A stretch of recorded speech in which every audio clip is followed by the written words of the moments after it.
In the late fall of 1964, Wong Jack Man squeezed into a brown Pontiac Tempest, which already carried 5 other people. The group left Chinatown in San Francisco, the oldest and largest in the United States. They crossed the bay over the Bay Bridge connecting San Francisco and Oakland and drove up to the new Kung Fu school on Broadway Avenue in Oakland.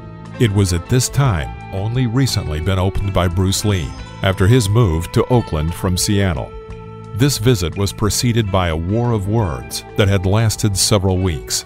The tension grew and, finally, the moment of truth came. Today's video is dedicated, you guessed it, to the legendary fight between Bruce Lee and Wong Jack Man. There were only 7 witnesses of this meeting, held behind the closed doors of Bruce's school. However, the events of this evening had a huge impact on the world of martial arts. This battle not only influenced the formation of a man who would soon become the most famous fighter in the world, but also became a key moment in the confrontation between 2 philosophies, traditional and modern mixed martial arts. The fight with Wong Jack Man was a turning point for Bruce Lee, after which he created a philosophy of battle ahead of his time by decades. We can safely say that Bruce Lee became the forerunner of modern MMA. So it is vitally important to figure out what really happened that evening. The fact is that everything connected with the name of Bruce Lee has acquired legends and myths that often overshadow the truth. Truth, which in the end is much more important than the heroic legacy of Bruce Lee. Hollywood heavily contributed to the misinformation surrounding this fight. In the movie The Birth of the Dragon, shot by George Nolfi in 2017, Wong Jack Man is actually a Shaolin monk who made his way to the States to help Bruce fight the mafia. This fiction is joined by the 1993 film Dragon, the story of Bruce Lee, in which Jason Scott Lee played the main role. You may remember him from his appearances on television. In that film, the fight takes place in front of the Secret Council of the Ninja and ends with Wong's vile strike to Bruce Lee's back. In fact, the real story is far more interesting than all of the senseless Hollywood cliches. For those that are interested, we will now explore what led to this fight.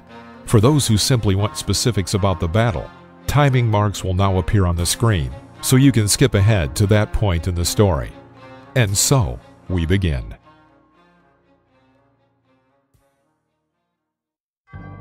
From Seattle to Oakland. In the early 1960s, the San Francisco Bay Area became home to numerous martial arts fans who arrived from South China, Hong Kong, and Hawaii. Around the same time, Bruce dropped out of college and the comfortable environment he had created for himself in Seattle and moved to Oakland. He went there to join his friends and associates as they improved and continued on the path of martial arts. The most important of these was James Lee, who was twice as old as Bruce and in his youth had a formidable reputation as a street fighter and bodybuilder. In addition, James was a true martial arts innovator in the United States. He published his own books, developed training equipment, and turned his garage into a martial arts study room. He introduced Bruce to his circle of friends, other progressively minded martial arts fanatics, including Japanese jiu-jitsu master Wally J. and the creator of American Kempo Karate, Ed Parker. In general, Bruce found in Oakland what he really wanted to find, a unique laboratory for the study of martial arts, where he could practice and discuss martial arts 24/7 among experienced fighters and like-minded people. The time spent in Oakland laid key milestones in Bruce's life, including the creation of the only book he had ever published in his life, dating in Hollywood, the fight with Wong Jack Man, and creating the concept of Jeet Kune Do. However, in most Bruce Lee biographies, minimal attention is usually paid to this time, despite its formative significance. Continuing with that trend, the film The Birth of the Dragon not only erases James Lee from his storyline, but also completely removes Oakland from its history, transforming the action to San Francisco, where Bruce's affairs were completely different. Chinatown. In San Francisco, Bruce Lee faced a number of problems, starting soon after he arrived in America in 1959. Bruce quickly became convinced that the atmosphere in the circle of martial arts fans in San Francisco was completely different from the one he was used to in Hong Kong. For 3 decades, the Wu Lin policy, the name for the traditional Chinese martial arts community in Chinatown, was defined by 2 representatives of the local Tong, the so-called secret Chinese societies in the USA and Canada. These men were Lao Ban and T. Wong. Lao Ban opened Hong Xing, probably the first open school of Chinese martial arts in the United States. He maintained strict discipline among his students, as well as other Chinese martial arts schools in Chinatown. For many years, Lao Ban prohibited showdowns between representatives of the various martial arts schools, something that Bruce had gotten used to in Hong Kong in the 1950s, in which challenging each other's skills to fight among rival martial arts schools was commonplace. T. Wong came to San Francisco from China in the early 1940s. As a junior member of the Tong, he often kept order in the Forbidden City nightclubs. His school was called Kin Mon, which can be translated as Healthy Citizen Club. Like Lao Ban, T. Wong demanded strict discipline from his students. Rumors of wild customs prevailing in Hong Kong, in which China's century-old traditions were violated, as well as the formidable reputation of Wing Chun students, preceded the appearance of Bruce Lee in San Francisco. Bruce Lee spent 10 years studying Wing Chun with the legendary Yip Man of Hong Kong. The economical, fast, and direct style of Wing Chun preached an attack on the center line in combination with short punches and kicks at close range. The style had a reputation for being practical and effective, which was of paramount importance in the streets of post-war Hong Kong. Immediately after his arrival in San Francisco, Bruce Lee attended Lao Ban's school. When Bruce arrived at Hong Xing, he did not know anything about the rules in San Francisco, says Sam Lu Yi, who was one of Lao Ban's senior students at that time. At this moment, 7 or 8 students attended the lesson. He tried several of our exercises and stated that Wing Chun is better. Naturally, the martial arts teacher took him out of the hall. Right after that, all the doors in Chinatown closed for Bruce. These conflicts only increased over time, as Bruce Lee was not shy about criticizing the traditional school's approach to the study of martial arts. In a book published by James Lee, Bruce dismantled and mercilessly criticized the techniques from T. Wong's books, published a little earlier. Naturally, these insults did not go unnoticed. Therefore, the opinion of T. Wong, who called Bruce a dissident with bad manners, was shared by the vast majority of Chinese martial arts communities in Chinatown. And so it happened. At just the right moment, Wong Jack Man arrived in San Francisco. He quickly gained a reputation as a well-educated young man who respected the traditions and authority of his elders. And at the same time, he was a great fighter. He became the first representative of the Northern Shaolin styles in Chinatown and impressed everyone with their demonstration. In many ways, this style was the exact opposite of Wing Chun. Sweeping kicks and kicks from long distances, in combination with acrobatic elements. Chinatown accepted Wong as unconditionally, as it had rejected Bruce Lee. Dissident. At the beginning of 1964, Bruce significantly strengthened his early criticism of the ineffective styles and techniques and began giving demonstration lectures in which he proved the superiority of his new methods over swimmers who learned to swim on land and who practiced classic turbidity. In contrast, he called his approach scientific street fighting. As a rule, at these lectures, Bruce demonstrated techniques of other styles, and then he took them apart piece by piece, methodically explaining why this would not work in street fighting. It is no coincidence that one of the styles that he liked to disassemble and criticize in front of a large audience was Northern Shaolin.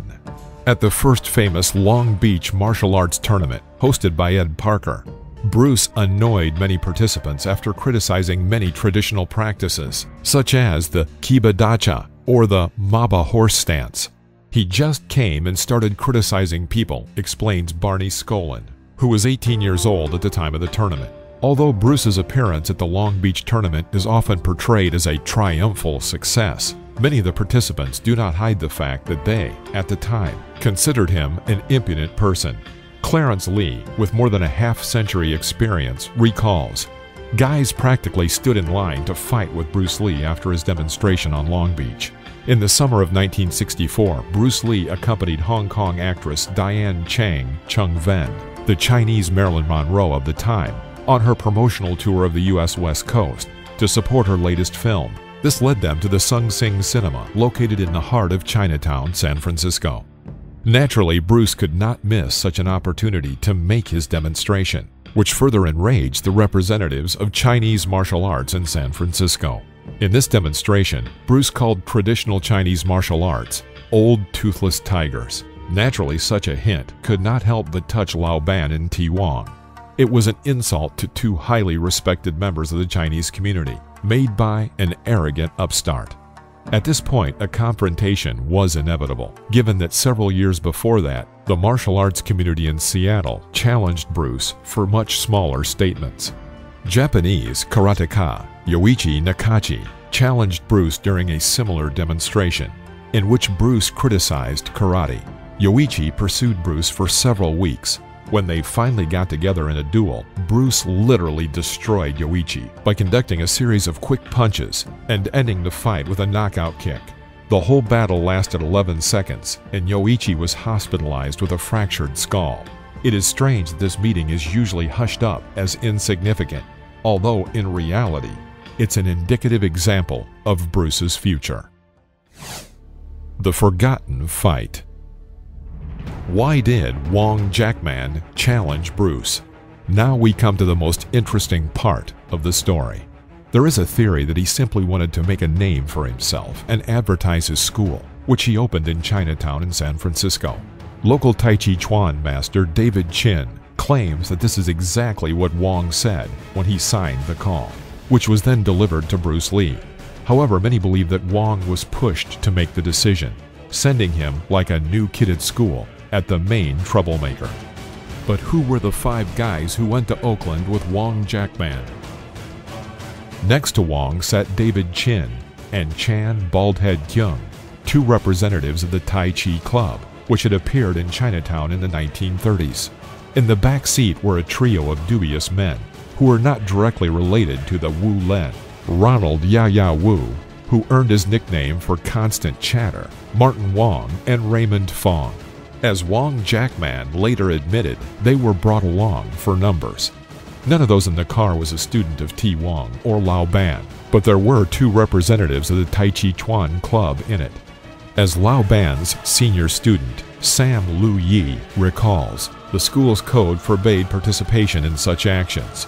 If you break into someone else's room, this is not good.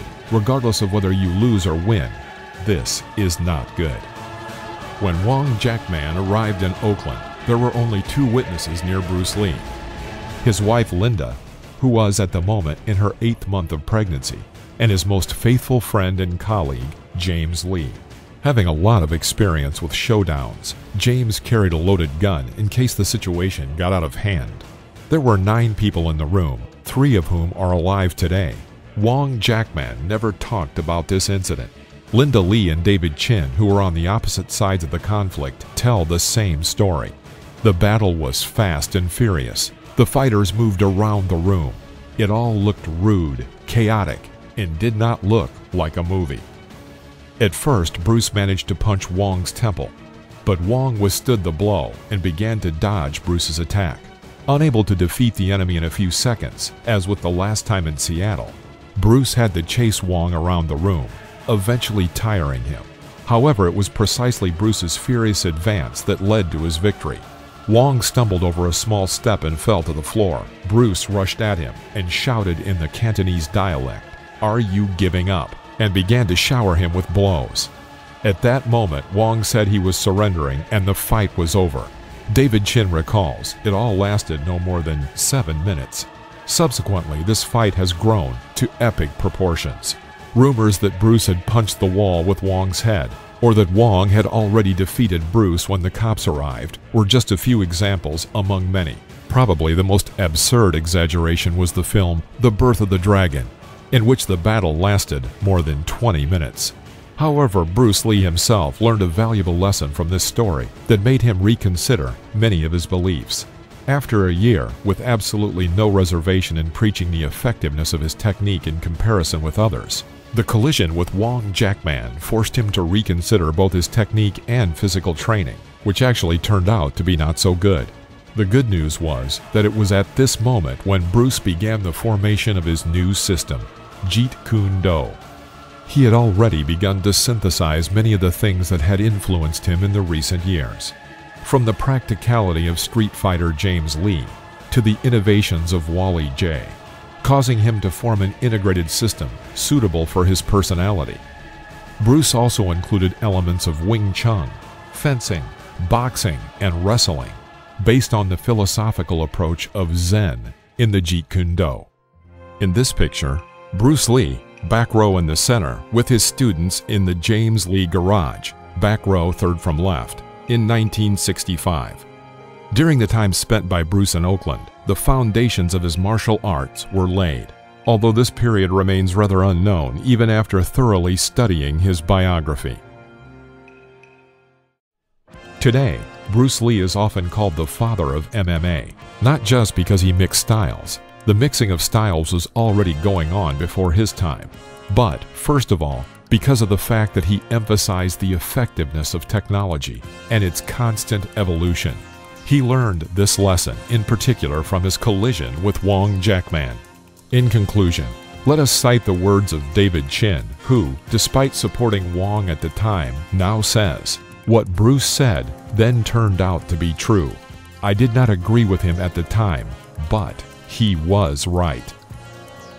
If you like the video or you want more stories about Bruce Lee, press the like button and please leave a comment. See you next time.